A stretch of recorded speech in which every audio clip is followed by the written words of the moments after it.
أعوذ بالله من الشيطان الرجيم. قال فاذهب فإن لك في الحياة أن تقول لا مساس وإن لك موعدا لن تخلفه وانظر إلى إلهك الذي ظلت عليه عاكفا لنحرقنه ثم لنسفنه في اليم نسفا إنما إلهكم الله الذي لا إله إلا هو وسع كل شيء علما كذلك نقص عليك من أنباء ما قد سبق وقد آتيناك من لدنا ذكرا من أعرض عنه فإنه يحمل يوم القيامة وزرا خالدين فيه وساء لهم يوم القيامة حملا يوم ينفخ في الصور ونحشر المجرمين يومئذ زرقا يتخافتون بينهم إن لبثتم إلا عشرا نحن أعلم بما يقولون إذ يقول أمثلهم طريقة إن لبثتم إلا يوما ويسألونك عن الجبال فقل ينسفها ربي نسفا فيذرها قاعا صفصفا لا ترى فيها عوجا ولا أمتا يومئذ يتبعون الداعي لا عوج له وخشعت الأصوات للرحمن فلا تسمع إلا همسا يومئذ لا تنفع الشفاعة إلا من أذن له الرحمن ورضي له قولا يعلم ما بين أيديهم وما خلفهم ولا يحيطون به علما وعنت الوجوه للحي القيوم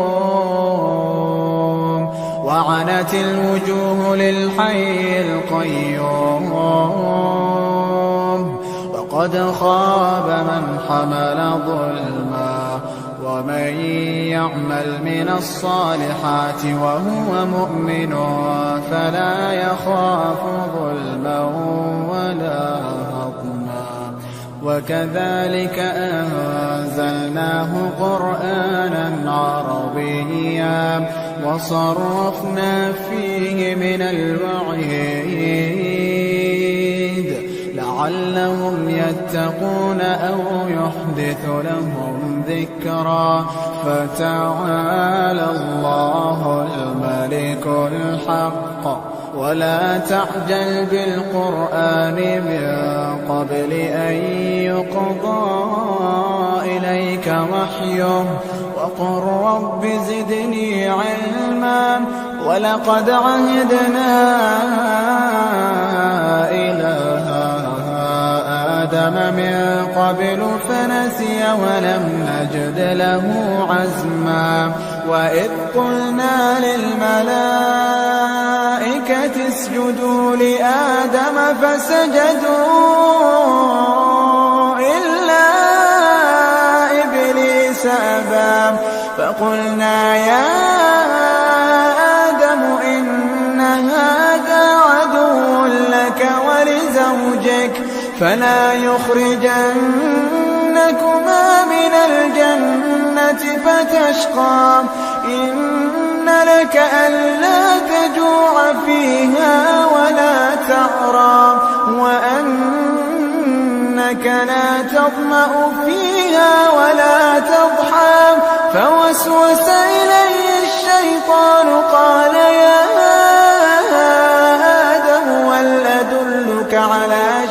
شجرة الخلد وملك لا يبلى فأكلا منها فبدت لهما سوآتهما وطفقا يخصفان عليهما من ورق الجنة وعصى آدم ربه فغوى ثم اجتباه ربه فتاب عليه وهدى قال اهبطا منها جميعا بعضكم لبعض عدو فإما يأتينكم مني هدى فمن اتبع هداي فلا يضل ولا يشقى ومن أعرض عن ذكري فإن له معيشة ضنكا ونحشره يوم القيامة أعمى قال رب لم حشرتني أعمى وقد كنت بصيرا قال كذلك أتتك آياتنا فنسيتها وكذلك اليوم تنسى وكذلك نجزي من أسرف ولم يؤمن بآيات ربه ولعذاب الآخرة أشد وأبقى أفلم يهد لهم كم أهلكنا قبلهم من القرون يمشون في مساكنهم إن في ذلك لآيات لأولي النهى ولولا كلمة سبقت من ربك لكان لزاما وأجل مسمى فاصبر على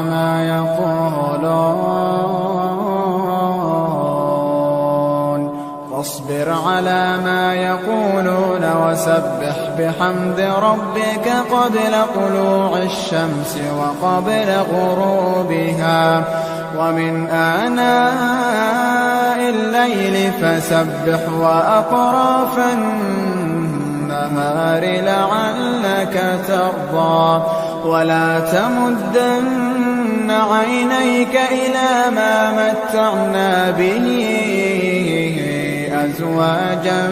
منهم زهرة الحياة الدنيا لنفتنهم فيه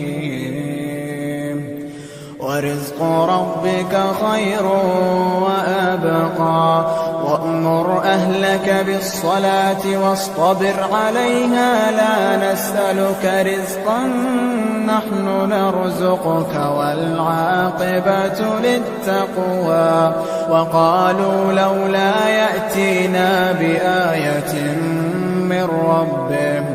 أولم تأتهم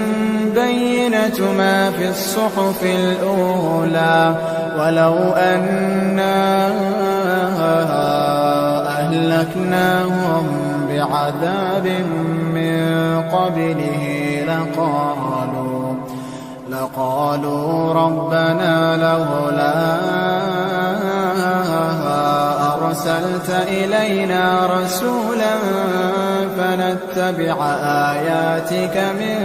قبل أن نذل ونخزى قل كل متربص فتربصوا فستعلمون